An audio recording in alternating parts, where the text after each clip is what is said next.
Dans la forêt de Lomig, une adaptation du roman de Jean Egland. Mélanie vous a déjà parlé de ce roman dans sa vidéo Bibliotope 2018.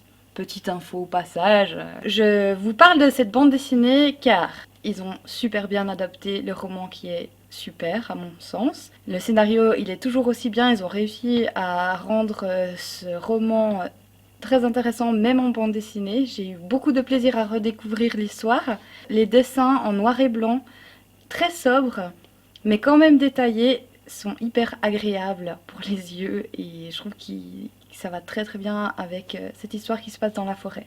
L'histoire de la bande dessinée donc se passe dans un monde post-apocalyptique où on suit deux sœurs qui vivent, comme le nom l'indique, dans la forêt. Elles vivent seules, leurs parents sont décédés. C'est un roman d'anticipation, de survie qui est très réussi. Je vais pas vous en dire plus, mais dès le début, on est à fond dans l'histoire avec ces deux sœurs. Une BD et un manga LGBTQIA+, à ne pas manquer, c'est Heartstopper et Le mari de mon frère. J'ai trouvé que c'était deux BD qui abordaient la question de l'homosexualité de manière positive et valorisante. Heartstopper, ça sera plutôt pour les jeunes adultes, vraiment je la conseille. Le mari de mon frère, elle est un chouïa didactique, mais il ne faut pas oublier que les mentalités au Japon ne sont pas les mêmes. Et du coup, on a un auteur qui a choisi de faire des apartés avec des explications. Un super coup de cœur BD adulte. Je pensais pas que j'aimerais autant, mais c'est sur une période historique que je ne connaissais pas du tout. Enfin, je connaissais un peu, disons, ça se passe dans les années 10 en Angleterre. Ça focalise sur les suffragettes. Alors les suffragettes, bon ben voilà, on connaît. Mais surtout, en fait, on apprend, bon ça c'est pas très surprenant, qu'elles ont été pas mal victimes de répression policière, donc violence policière. C'est assez d'actualité d'ailleurs. Et puis, pour se prémunir de ça, elles vont faire appel à une femme qui s'appelle Edith Garoud, qui est professeure d'arts martiaux, de Jiu-Jitsu en fait. Donc elle va former des femmes qui vont être gardes du corps de ces suffragettes pour les protéger des brutalités policières. Non mais c'est génial. C'est drôle, le dessin en fait colle super bien au sujet. Et puis on a quelques documents d'archives au milieu, à la fin, c'est super intéressant. Et puis il y a pas mal d'humour.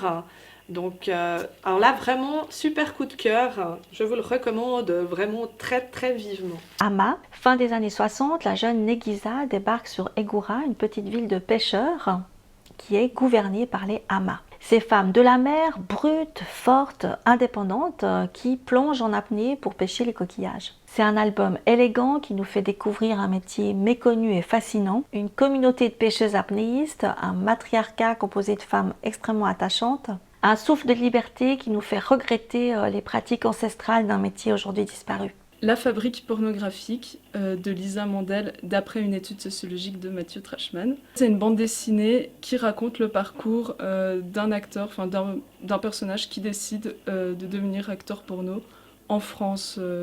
Ça se passe de nos jours, dans les années 2010. Et c'est basé donc, comme le dit le titre, sur une étude sociologique qui a été faite par Mathieu Trashman quelques années avant. Je trouve que ce croisement entre bande dessinée et études sociologiques, c'est super intéressant. Chaque personnage, en fait, raconte qu'est-ce que c'est que le milieu pornographique en France, qu'est-ce que c'est que cette industrie. Et donc, tout en suivant une histoire, on apprend plein de choses.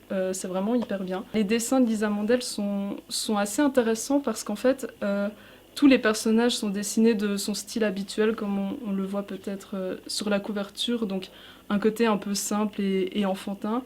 Mais toutes les scènes qui sont des scènes de cinéma pornographique tournées, elle change de style de dessin, elle fait des dessins plus réalistes. Par contre, c'est quand même, bon c'est bien aussi, hein, mais c'est vraiment les dessins, il n'y a pas de censure, il n'y a pas de tabou, il n'y a rien du tout. On voit vraiment les scènes de sexe filmées sans que rien du tout soit caché en dessin. Hein. J'ai lu ça dans le train de 17h, il y avait plein de monde autour de moi et j'ai pas trop assumé, donc voilà.